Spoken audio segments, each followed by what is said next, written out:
अध्यापक संवर्ग की जो वरिष्ठता सूची है एजुकेशन पोर्टल पर अपलोड की गई है। साथ ही जिला शिक्षा अधिकारी के लॉगिन आईडी से भी इस सूची को शेयर किया गया है। अब इसमें यदि हम देखें तो जो अध्यापक कर्मचारी हैं इनका नाम दिया गया है, साथ ही कुछ डेट दी गई है जिसमें आप देख सकते हैं फर्स्ट अपॉइंटमेंट डेट है। इसके अतिरिक्त वरिष्ठता निर्धारण हेतु संदर्भ तिथि, यहाँ संदर्भ तिथि भी दी गई है। अब प्रश्न आता है कि जो वरिष्ठता सूची तैयार हो रही है इसमें प्राथमिकता का क्रम क्या होगा।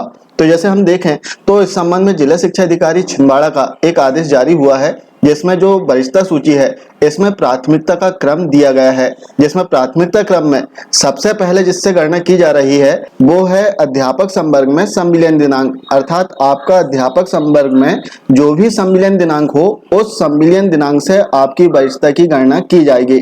इसके पश्चात यदि कर्मचारियों की जो संविलियन दिनांक है वो एक जैसी हो गई, तब इसमें दूसरा बिंदु दिया गया है कि संविलियन दिनांक एक जैसे होने पर शिक्षाकर्मी या संविदा शिक्षक के क्रम में प्रथम नियुक्ति दिनांक के आधार पर जिसकी नियुक्ति पहले हुई हो उन्हें वरिष्ठ माना जाएगा।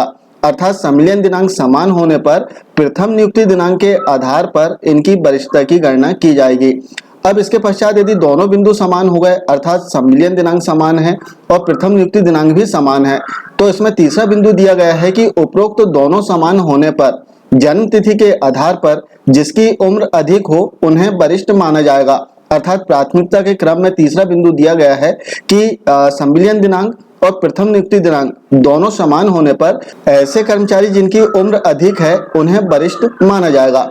अब चौथा बिंदु इसमें दिया गया है कि जन्म तिथि भी एक जैसी हो गई यदि कर्मचारियों की, अर्थात ऊपर के तीनों बिंदु एक समान हैं, तब वर्णमाला के क्रम के अनुसार वरिष्ठता का निर्धारण किया जाएगा, अर्थात अल्फाबेटिकल क्रम में इनकी वरिष्ठता का निर्धारण होगा। तो इस प्रकार से जो वरिष्ठता सूची है इसमें प्राथमिकता का क्रम दिया गया है।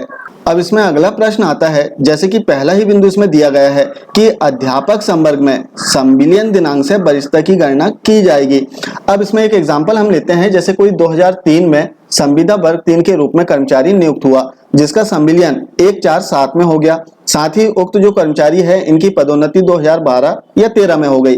साथ ही एक कर्मचारी ऐसा है जो कि अध्यापक संविदा वर्ग 2 के रूप में 2006 में नियुक्त हुआ और 3 वर्ष के बाद इनका संविलियन हो गया।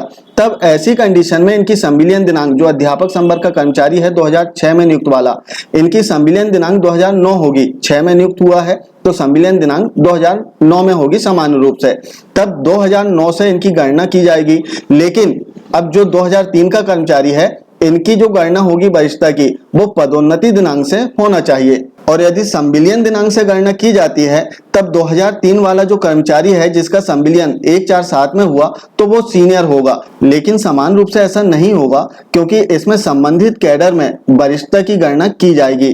तो इस प्रकार से अध्यापक संवर्ग के कर्मचारियों की जो वरिष्ठता सूची जारी की जा रही है इसमें प्राथमिकता का क्रम दिया गया है। ये थी वरिष्ठता सूची के संबंध में एक महत्वपूर्ण जानकारी। आशा है जानकारी आपको अच्छी लगी होगी। मिलते हैं कुछ इसी प्रकार की जानकारी के साथ में नेक्स्ट वीडियो में। तब तक के लिए जय हिंद।